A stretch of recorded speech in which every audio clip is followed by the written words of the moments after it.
Total War Pharaoh takes the Total War franchise to an area and time span of the world that the games have never visited before in great depth. And to enjoy this Bronze Age strategy adventure, I have a number of recommendations for PC optimized settings. So in today's video, brought to you by Total War Pharaoh and Digital Foundry, I will take you through the long settings menu here, going through the most important settings you will need to optimize to get a good experience on nearly any GPU out there, which settings to tweak down, and which you should just leave as is. But before I get into all that, let's talk a bit about the game first if you've not heard about it before. Total War Pharaoh is a strategy game set in the time of the Bronze Age collapse, particularly around the area of the Nile Delta, home of course to some of the most wondrous creations of early civilizations. If you've not played a Total War game before, one of the big allure behind these games is starting a campaign of any number of real historical factions and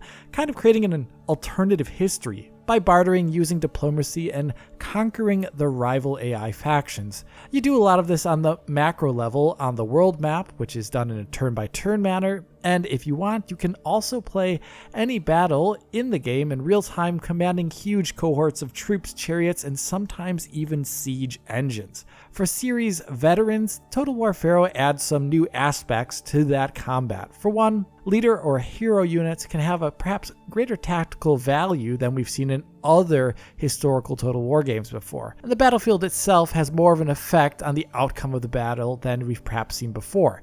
Inclement weather conditions such as rain, sweltering heat, or regionally specific sandstorms will change the way your troops perform on the field of battle, and can mean the difference between victory or loss depending upon how you kitted out your troops, how ready they were for this weather, and what decisions you make tactically while the storm is raging. As always, the detail of the units on the field when they mass at full strength is one of the highlights of playing these games. It's just good fun to watch your troops fight it out. But here I would also say the environments tend to steal the show at times, with many cities or combat areas that you will find in the game being richly detailed and replete with very high quality textures and models in their own right. I would say this is the best looking historical Total War game so far, and as such, not every PC GPU out there will be able to just pump up the settings to ultra max and enjoy super fluid frame rates. Nah, that's not very realistic. As you can imagine, optimized settings are going to be key for mid-range GPUs, and let me start talking about that now with what kind of optimized settings I actually want to make here for Total War Pharaoh. For one, I am aiming for settings that get good performance at gameplay camera height while commanding in action.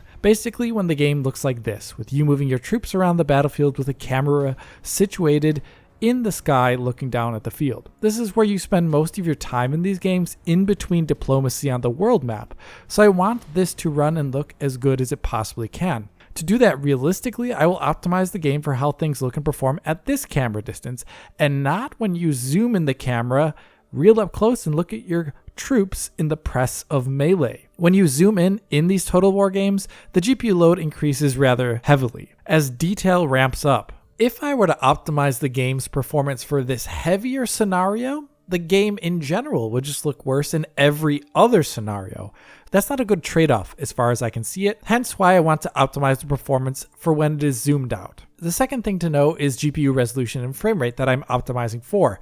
Based on the Steam hardware survey, these are the top 5 GPUs in the market, and there's quite a lot of range and performance there. I'm going to take a GPU that is right in the middle, the RTX 2060 Super, and following the Steam hardware survey, I will optimize for 1080p, which is still the most common monitor resolution out there, and I'm going to optimize for 60 FPS gameplay, with some leeway for ups and downs in the VRR range on a cheap VRR monitor, so down to 48 FPS or so at a minimum. Now with that being said, let us get into the first and most important setting to optimize, and that is anti-aliasing. In the game you have options to use FXAA or various levels of MSAA or multi-sample anti-aliasing. The differences between the options are going to be stark. If we look at 8x MSAA, which is going to be the best, we can already see that it is quite a bit below 60 FPS on the RTX 2060 Super at 1080p. So that is an option that we're going to avoid on this GPU. But what about the other options? Look at the edges of this building here. Here we can see that FXAA actually manages changes to clean up edges in a similar way to higher levels of MSAA, but that is a little bit deceptive. If we back the zoom off a bit and we look at the entire picture, we can see that the entire picture with FXAA does look a bit smoothed over and a bit softer. Another issue that FXAA has is that it can't deal with things that move in a frame. So look at these trees here. They shimmer with FXAA on much in the same way that they do with no AA on, while MSAA in this game actually cleans up transparency due to an alpha to coverage effect. In my opinion, on the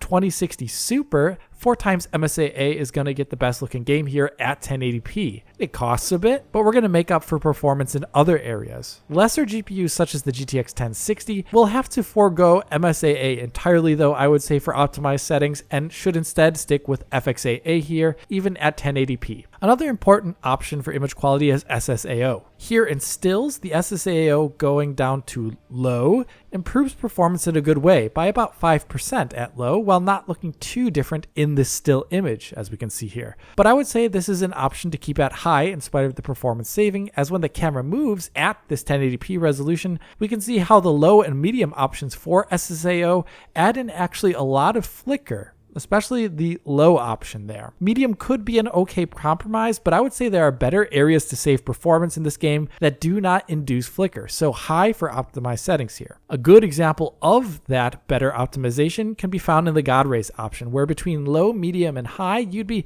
really hard pressed to see what the actual difference is visually. But you do get an extra 2% performance just by using the medium option over high. So use that for optimized settings. A similar option is screen space reflections. Now in your average shot, you will most often see SSR on water. And between medium and ultra there's actually not going to be really any visual difference, and not really a big performance difference. But outside of the water, when you look at other things in the world, such as reflective puddles, we can see that high and medium settings increase the roughness cutoff of reflections. So less of a puddle's surface, for example, will show screen space reflections.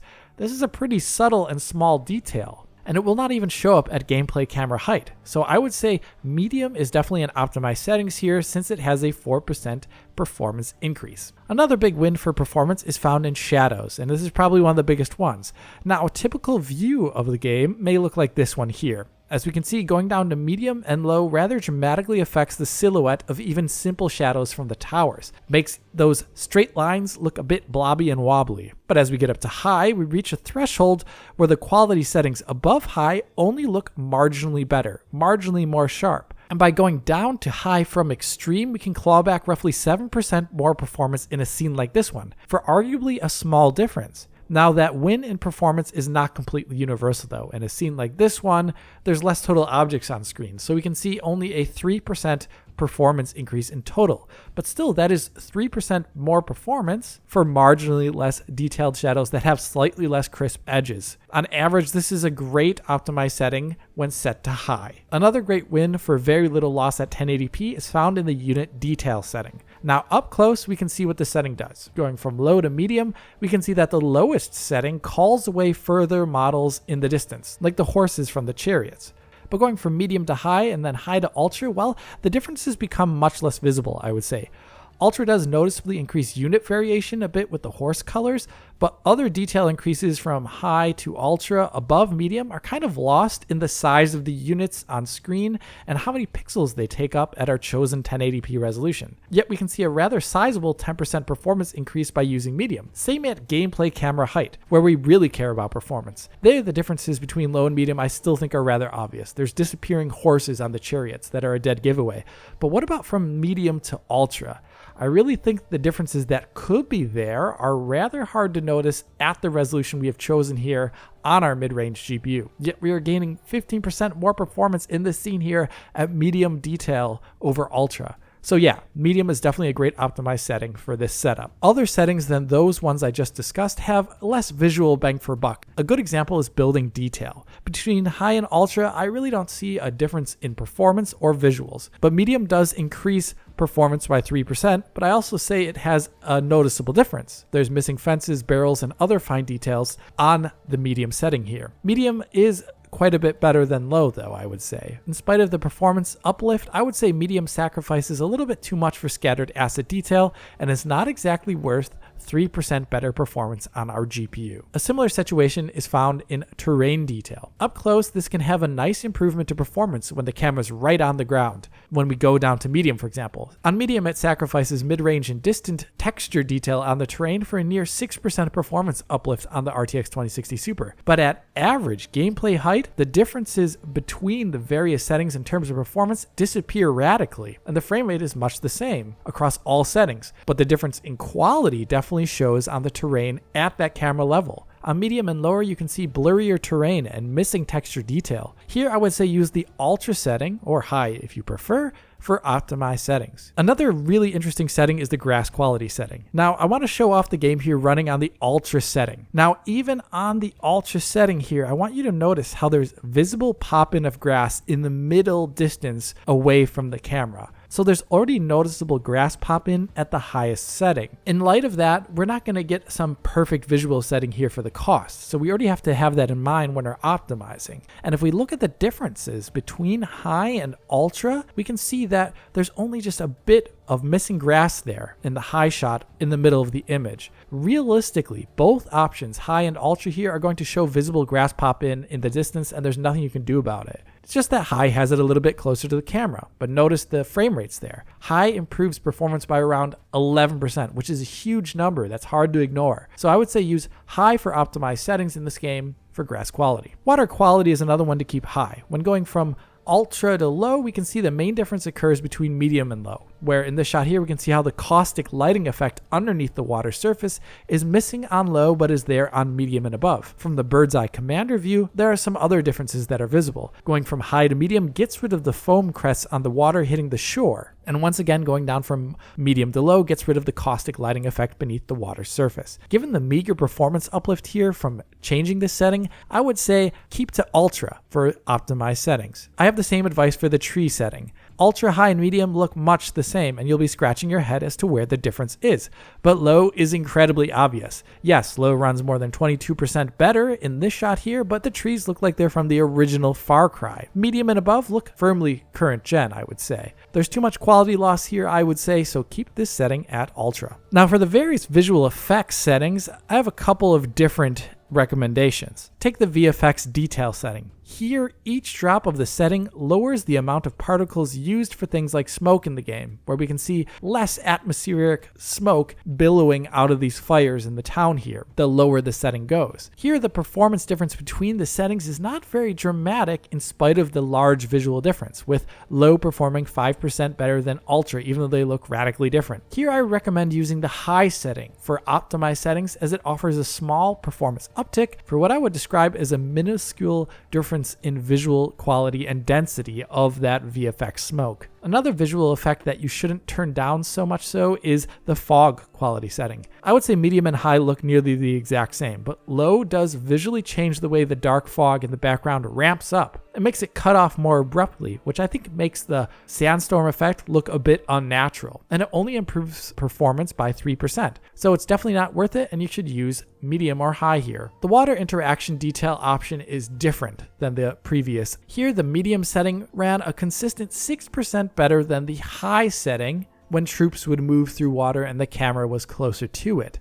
And honestly, between medium, high, and even low, I had a very hard time seeing what the exact visual difference was on the water surface itself, but I did notice the much better performance. So here I would recommend medium for my optimized settings. Beyond this, one of the last settings I recommend for a minor tweak is anisotropic filtering. Now usually I would keep this at 16x, but at 1080p, I'm having a hard time actually seeing the difference between 8 and 16x at a normal gameplay camera height. And it offers a small but nice 1.5% performance increase by going down to 8x. So I would say that's an easy win for optimized settings. For the rest of the settings in the menu, I recommend leaving them at their default state, which the game boots with. For things like chromatic aberration or vignetting, that's up to you if you want to use them, as they're purely aesthetic considerations. For textures, you can leave them at the ultra setting, as it defaulted to me for most GPUs. Even with 4x MSAA, the texture management in this game is very forgiving and efficient.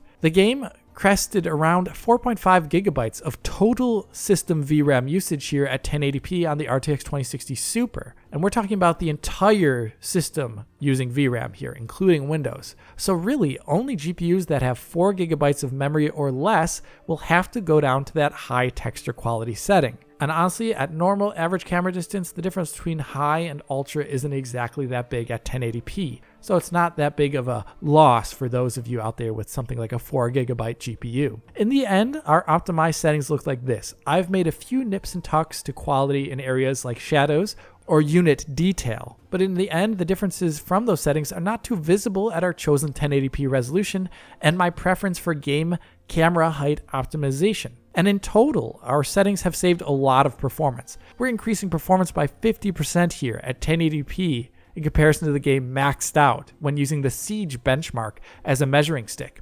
And importantly, in the most expensive section of that hardcore benchmark, the FPS never dips below 50 on this RTX 2060 Super, and it's going to be great in the VRR range.